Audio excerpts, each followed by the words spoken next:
5 May, the Castle. The gray of the morning has passed, and the sun is high over the distant horizon, which seems jagged.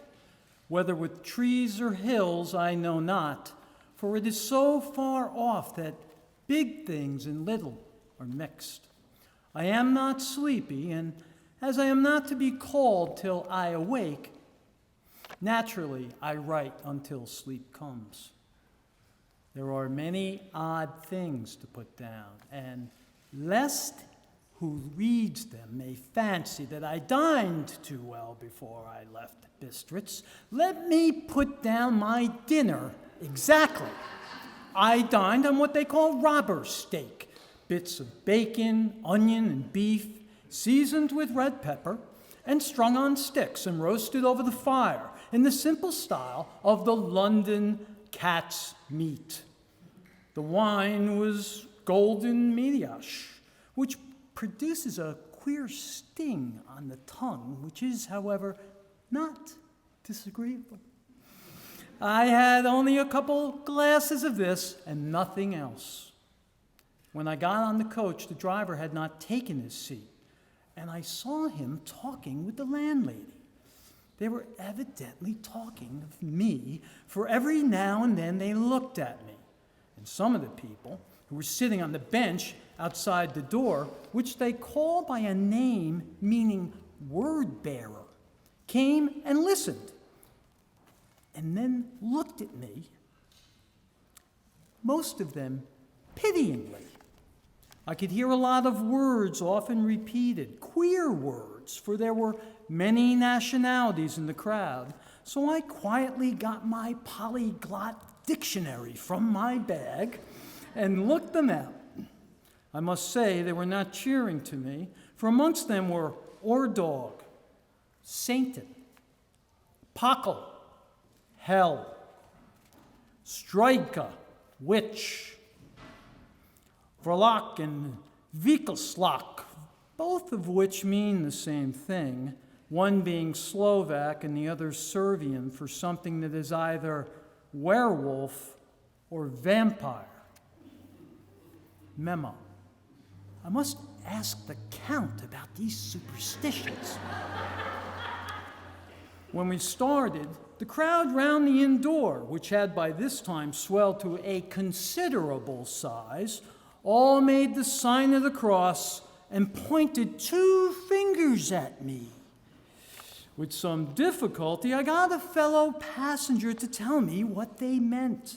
He would not answer at first, but on learning I was English, he explained that it was a charm or guard against the evil eye. This was not very pleasant for me, just starting for an unknown place to meet an unknown man, but everyone seemed so kind-hearted and so sorrowful and so sympathetic that I could not but be touched.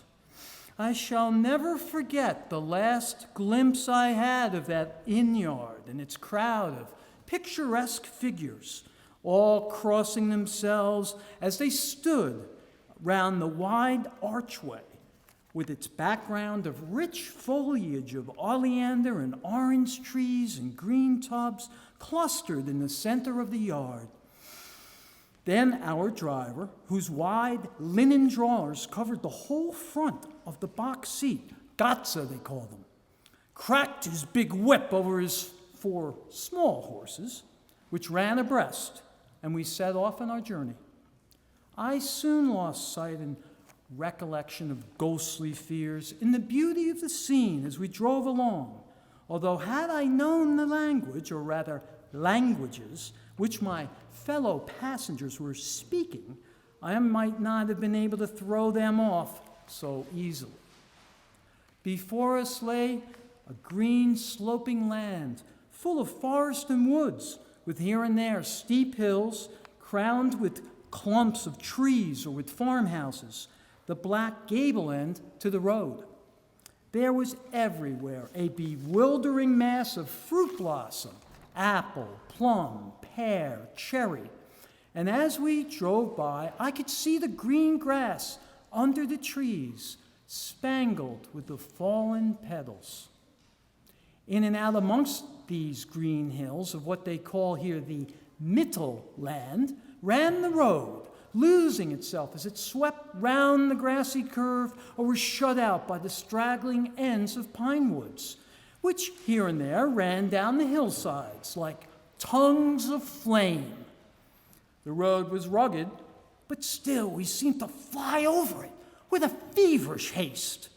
I could not understand then what the haste meant, but the driver was evidently bent on losing no time on reaching Borgo Prund.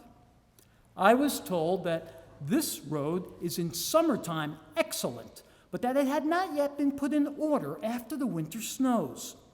In this respect, it is different from the general run of roads in the Carpathians, for it is an old tradition that they are not to be kept in too good order. Of old, the hospitallers would not repair them, lest the Turks should think that they were preparing to bring in foreign troops, and so hasten the war, which was always really at loading point. Beyond the green swelling hills of the Mittelland rose mighty slopes of forest up to the lofty steeps of the Carpathians themselves. Right and left of us they towered, with the afternoon sun falling full upon them and bringing out all the glorious colors of this beautiful range. Deep blue and purple in the shadows of the peaks, green and brown where grass and rock mingled, and an endless perspective of jagged rock and pointed crags, till these themselves were lost in the distance, where the snowy peaks rose grandly. Here and there seemed mighty rifts in the mountains, through which, as the sun began to sink, we saw now and again the white gleam of falling water. One of my companions touched my arm as we swept round the base of a hill and opened up the lofty, snow-covered peak of a mountain, which seemed, as we wound on our serpentine way, to be right before us. "Look! It's in sight! God's seat!" And he crossed himself reverently. As we wound on our endless way, and the sun sank lower and lower behind us, the shadows of the evening began to creep around us. This was emphasized by the fact that the snowy mountaintops still held the sunset and seemed to glow out with a delicate, cool pink. Here and there we passed Czechs and Slovaks, all in picturesque attire, but I noticed that goiter was painfully prevalent. By the roadside were many crosses, and as we swept by, my companions all crossed themselves. Here and there was a peasant man or woman kneeling before a shrine, who did not even turn round as we approached, but seemed in the self-surrender of devotion to have neither eyes nor ears for the outer world. There were many things new to me. For instance, hayricks in the trees, and here and there very beautiful masses of weeping birch, their white stems shining like silver through the delicate green of the leaves.